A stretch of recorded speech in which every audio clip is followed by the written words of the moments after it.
India पुरानी कहानियों और रंग बिरंगी परंपराओं का देश अपने दिल में कई रहस्यों को छुपाए हुए है। यहाँ की हर गली, हर कोना, हर इमारत अपने आप में एक कहानी बयां करती है। सदियों पुरानी ये कहानियां आज भी जीवित हैं और समय के साथ और भी गहरी होती जा रही है। ऊंचे हिमालय से लेकर धूप में चमकते समुद्र तटों तक अलौकिक कहानियां समय के साथ गूंजती रहती हैं। हिमालय की ऊंचाइयों में छुपे रहस्य, समुद्र की लहरों में बसी कहानियां और इन सब के बीच बसी हुई वो जगहें जो अपने आप में एक अलग ही दुनिया है। ये कहानियां पीढ़ी दर पीढ़ी चली आ रही हैं, भूतिया जगहों और बेचैन आत्माओं के बारे में बताती हैं। हर पीढ़ी ने इन कहानियों को अपने तरीके से जिया और आगे बढ़ाया है। ये कहानियां सिर्फ डरावनी नहीं है, बल्कि इनमें छुपा है एक गहरा संदेश, एक सीख। ये हमें याद दिलाती है कि अतीत कभी पूरी तरह से मिटता नहीं है। पुराने खंडहर, प्राचीन पांडुलिपियां और ऐतिहासिक अवशेष हमें हमारे इतिहास की झलक दिखाते हैं। ये अवशेष हमें बताते हैं कि हमारे पूर्वजों ने क्या जिया, क्या सहा और क्या सिखाया। राजस्थान के बीचों बीच, जहां रेगिस्तान की रेत राज फुसफुसाती है, कुंवरी हवेली खड़ी है। यह हवेली अपने आप में एक रहस्य है, एक कहानी है जो सदियों से लोगों के दिलों में बसी हुई है। रेगिस्तान की तपती रेत और हवेली की ठंडी दीवारें दोनों मिलकर एक अद्भुत माहौल बनाते हैं। ये शानदार हवेली, जो कभी खूबसूरती और खुशी की निशानी थी, अब एक भयानक सन्नाटे में डूबी हुई है, एक दुखद अतीत की गवाही देती है। हवेली की हर दीवार, हर कोना, हर दरवाजा एक कहानी कहता है। यह हवेली सिर्फ एक इमारत नहीं है, बल्कि एक जीवित इतिहास है। कुंवरी हवेली की कहानी सिर्फ एक भूतिया घर की कहानी नहीं है।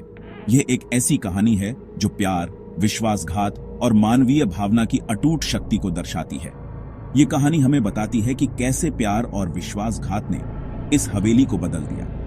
यह प्यार, विश्वासघात और मानवीय भावना की अटूट शक्ति की कहानी है। यह कहानी हमें सिखाती है कि कैसे प्यार और विश्वासघात ने इस हवेली को बदल दिया। पुराने प्रेम पत्र, ऐतिहासिक घटनाओं के नाटकीय पुनर्निर्माण और उन दिनों की यादें हमें इस कहानी के करीब ले जाती हैं। यह एक ऐसी कहानी है जिसे सदियों से धीमी आवाज में फुसफुसाया गया है, एक ऐसी कहानी जो सुनने वालों की रूह कंपा देती है। हवेली की दीवारों में बसी ये कहानियां, हवाओं में गूंजती ये फुसफुसाहटें हमें हमारे अतीत की याद दिलाती हैं। यह कहानी हमें बताती है कि कैसे समय के साथ भी कुछ कहानियां कभी नहीं बदलती और वे हमेशा हमारे दिलों में जीवित रहती हैं। राजस्थान के रेत के टीलों के बीच बसी कुंवरी हवेली बलुआ पत्थर में एक खूबसूरत नजारा थी।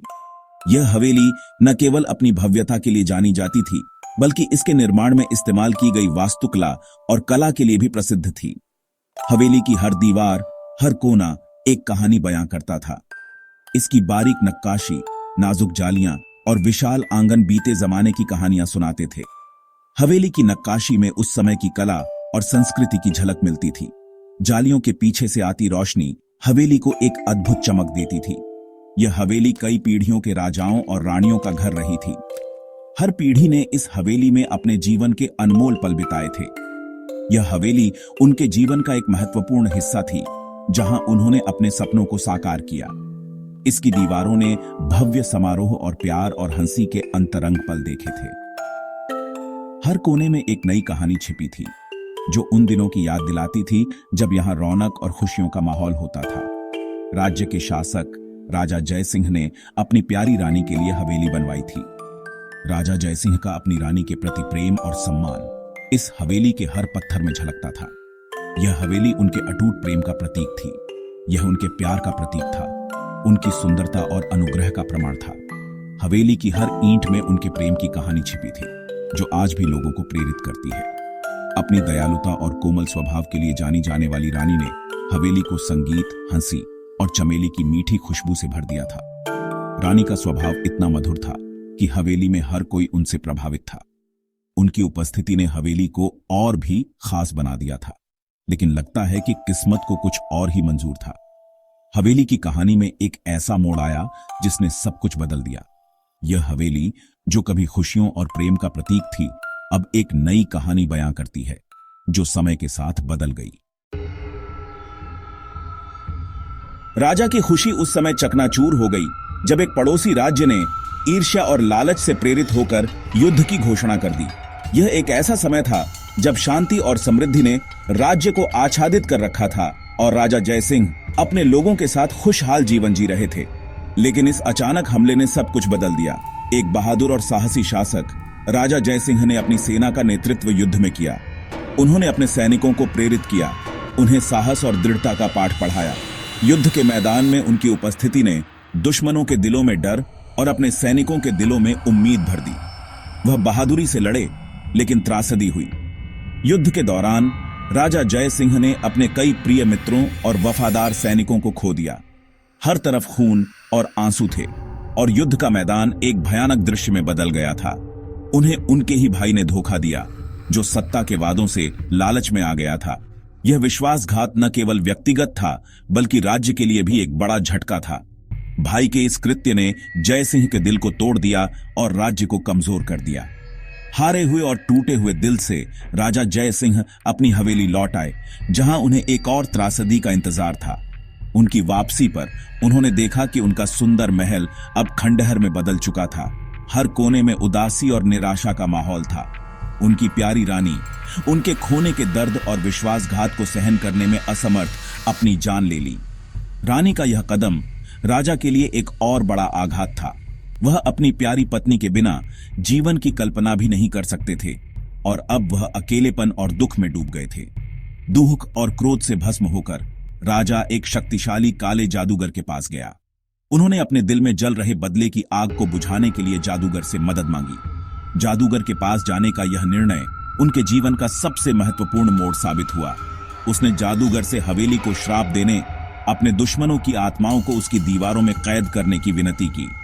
राजा जयसिंह ने जादूगर से कहा कि वह अपने दुश्मनों को कभी भी शांति से जीने नहीं देना चाहते। वह चाहते थे कि उनकी आत्माएं हमेशा के लिए पीड़ा में रहें। जादूगर ने राजा को इसके परिणामों के बारे में चेतावनी दी, लेकिन बदला लेने की उसकी दलीलों ने चेतावनी के शब्दों को दबा दिया। जादूगर ने कहा कि यह श्राप न केवल उनके दुश्मनों को, बल्कि उनके अपने परिवार और आने वाली पीढ़ियों को भी प्रभावित कर सकता है। लेकिन राजा जयसिंह ने अपने क्रोध और दुख में इन चेतावनियों को नजरअंदाज कर दिया और इस तरह श्राप दिया गया, हवेली को अंधेरे में डुबो दिया गया। हवेली की दीवारें अब उन आत्माओं की चीखों से गूंजने लगी जो कभी राजा जय सिंह के दुश्मन थे। यह श्राप न केवल हवेली को, बल्कि पूरे राज्य को अंधकार में डुबोने वाला था। राजा जय सिंह का बदला पूरा हो गया, लेकिन इसकी कीमत बहुत भारी थी। भाग 4। अतीत के साए, फुसफुसाहट और चीखें। साल दशकों में बदल गए और दशक सदियों में। कभी भव्य कुंवरी हवेली उपेक्षित और भुला दी गई। इसके चटकीले रंग फीके पड़ गए और उनकी जगह एक भूतिया सफेद रंग ने ले ली। बच्चों की हंसी की जगह हवा के उदास झोंकों ने ले ली। आसपास रहने वाले ग्रामीणों ने अजीब और भयानक घटनाओं की खबरें देनी शुरू कर दी। उन्होंने रात की हवा में आती बेजान फुसफुसाहटों के बारे में बताया, हवेली की गहराई से गूंजती खून जमा देने वाली चीखों के बारे में।